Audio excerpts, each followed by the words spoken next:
Je voudrais revenir sur la différence entre le socialisme démocratique et le libéralisme de gauche à partir de deux exemples, celui de la Poste et celui de l'enseignement. Alors, la Poste...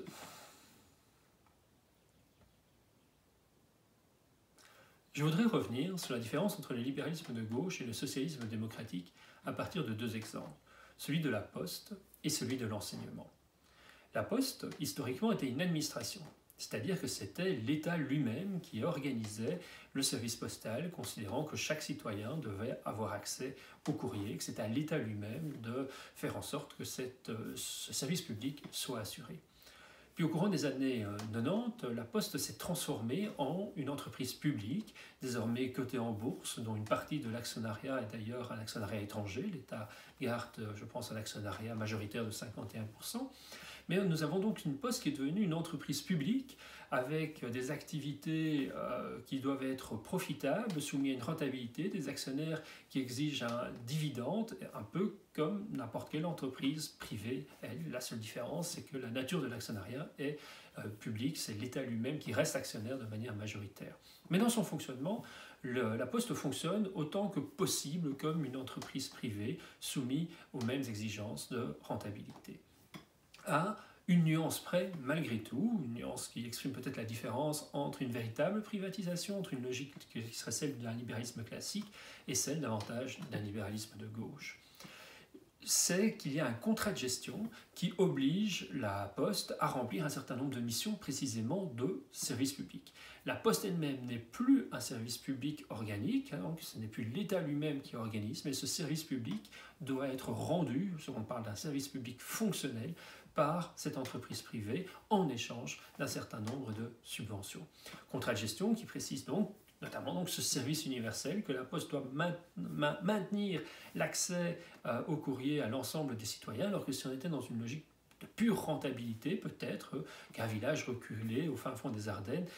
il y aurait plutôt intérêt à ne pas le desservir, et en contrepartie de ne pas prélever le courrier, donc de ne pas avoir les timbres payés par les citoyens de ces villages, mais que le coût nécessaire pour servir ces citoyens est largement supérieur aux bénéfices retirés par les timbres payés par les villageois lorsqu'ils envoient du courrier. A fortiori, aujourd'hui où le courrier est devenu quelque chose de nettement moins utilisé que par le passé. Mais néanmoins, la mission de service public déléguée à cette entreprise lui impose de maintenir un service universel pour cette mission fondamentale, pour son cœur d'activité historique qu'est la distribution du courrier. Le passage d'une administration, d'un service public rendu et organisé par l'État à une entreprise, certes encore publique, mais une entreprise qui a un contrat de gestion lui imposant malgré tout un certain nombre d'obligations, est illustratif d'un passage d'une organisation plus cohérente par rapport à la logique socialiste à une organisation plus proche du libéralisme de gauche. Alors si le tournant pour la Poste s'est fait au courant des années 90, pour l'enseignement, c'est vraiment quelque chose qui est inscrit dans le cœur de l'organisation de la Belgique depuis très très longtemps. C'est l'idée qu'il y a à la fois un enseignement public organisé par l'État, par les autorités publiques, éventuellement, non pas pour l'État aujourd'hui, vu la fédéralisation, c'est la communauté française, et depuis quelques mois maintenant, c'est la communauté française a délégué, un peu comme pour la Poste, a délégué à une instance appelée WBE pour Wallonie, Bruxelles et Enseignement, l'organisation de son enseignement, mais ça reste un enseignement organisé par l'autorité publique qui est affranchie de toute logique commerciale.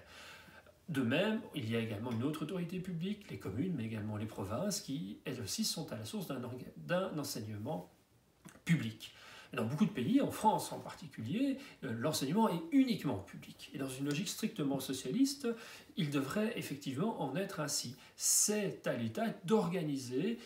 cette mission fondamentale et d'assurer ce droit de base de tout citoyen d'avoir accès à une éducation qui soit la même dès lors pour tout le monde et qui est dans un objectif d'égalité, mais peut-être aussi de moindre différenciation. Or, on le sait en Belgique, à côté des services publics, il y a également, pardon, des écoles publiques, il y a également des réseaux libres, dits libres parce que justement indépendants de l'État, où ce sont des associations,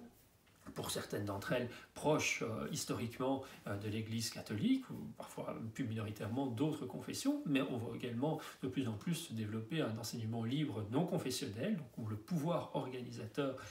est une association, mais une association sans lien avec une confession religieuse. Et donc, ce qui nous intéresse ici d'ailleurs, c'est ce caractère associatif, ce caractère indépendant de l'État, de pouvoir organisateur, d'établissements scolaires qui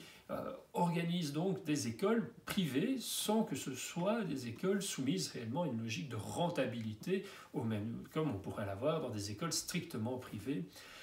dans un cadre purement d'approche par le marché de l'éducation. En effet, ces écoles libres ne sont pas des écoles financées uniquement par le Minerval, par les droits d'inscription des élèves. Ce ne sont pas les élèves qui rémunèrent les enseignants. Non, ces écoles restent non pas organisées par l'État, mais subventionnées par l'État. C'est l'État qui fournit les subventions, qui permet de payer les frais de fonctionnement, une large partie des frais de fonctionnement et les salaires des professeurs.